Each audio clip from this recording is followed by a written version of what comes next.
Hello guys, this is Fuad Gamer and welcome to my new Granblue fantasy video. This time is about the latest chapters of the main story.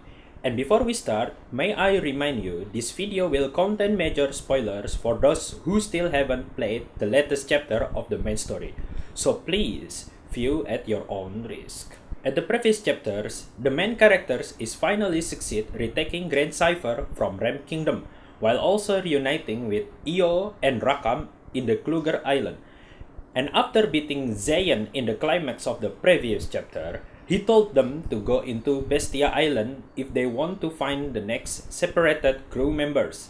After consulting with Polia back in Idelva Kingdom, she ordered Kain, Leona, and Reinhardzar to accompany the main characters go to the Bestia Island. Hope they could also gain support from the residents in the island, just like how Kluger Island was finally joining Idelva. But at the same time, Ram Kingdom is also sending Gilbert to chase down the main characters in order to get the Grand Cipher back. And then it was revealed that Gilbert is also works under the true king of Oarliegran. Damn, this name is so difficult. While two of the seven knights, the Scarlet Knight Baragona and the Golden Knight Alaya Istavion, is ordered to assist him for getting something from Bestia Island. And then we're gonna look on several things that make appearance in these 4 new chapters. First, the King of Ram Kingdom is revealed on the very first moment when you start playing the new chapters. As stated in the previous chapter by Gilbert that the Purple Knight is actually a royalty in Ram.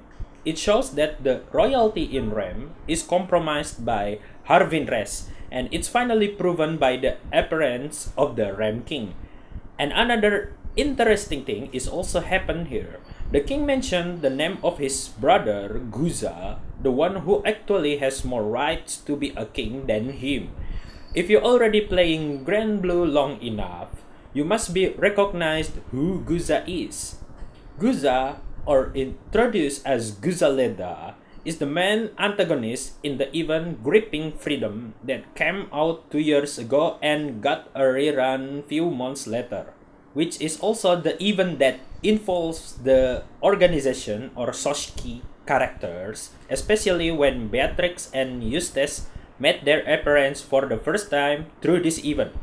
The mentioning of Guzaleda's name in main story opens a possibility that someday in the future, the conflicts of organization versus who could be happen in the main story, or at least Cygames still regard this subplot quite important for the lore, so much that it could appear slightly in main story than other existing lores such as Eternals or the Dragon Knights.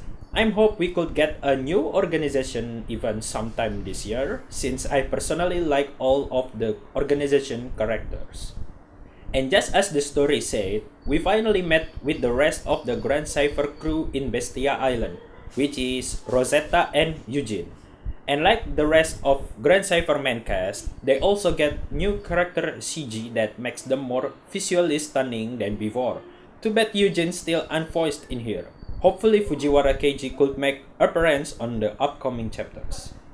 And oh my god, I don't even know how to describe it. We obviously get a new appearance of Super Thing cast in these new chapters, but this character is quite surprised me in a good way. Introduced as a primal of motherhood, Echidna really take the spotlights in these new chapters.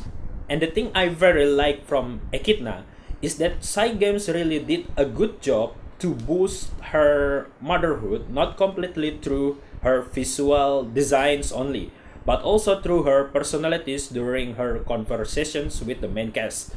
This could achieve by the good performance from her voice actress, Ikezawa Haruna, whom you might know her by her performance as Nishizawa Momoka in Keroro Gunso, Hidaka Aoi in Dankuga Nova, and Maone in Kimikis.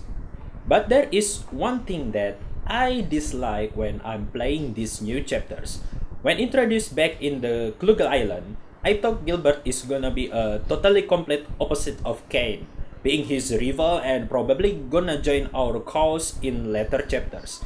But unfortunately, as if we didn't have enough of edgy villains in this game, especially after we have been through of what Frisia did in the first arc of the game, Cygames decided to completely turn Gilbert into an edgelord, complete with an edgy darkness power and of course the sudden tragic background story that just dropped on the main story. Even I'm not quite fond of Frisia, at least she's got enough screen time before she went into full edgy villain. And we could sympathize a little bit with her motivation for using Akasha. Unless you are homophobic, of course.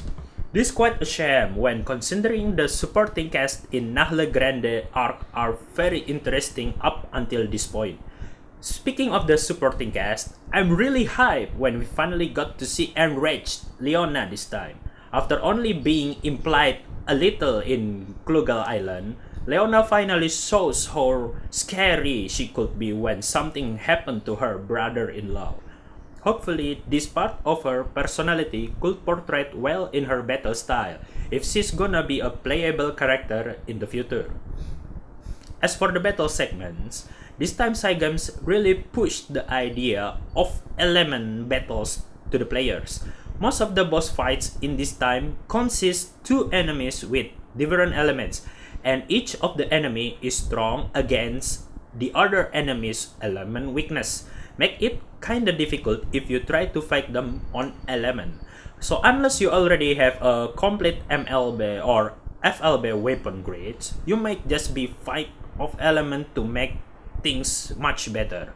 Thankfully, the enemy is not have high debuff resistance, so you still could land debuffs easily even you fight them with a complete different element. That said, there is an interesting stuff happen in the last boss fight. Because of certain plot, we cannot use any active call effects from our summons in the battle. Make the fight take a long time to finish it. This is the first time this kind of gimmick implemented in a battle, except in certain scenarios when the main characters didn't participate on the battle, but that's a different story. If this gimmick is gonna be featured in the future contents, which is most likely gonna happen in the upcoming Ultimate Bahamut raid, then we have gonna have a quality time coming into us. Damn it, Cygames. So this ends my thoughts on the new chapters update in the main story. If you have any thoughts of these chapters, please let me know in the comment.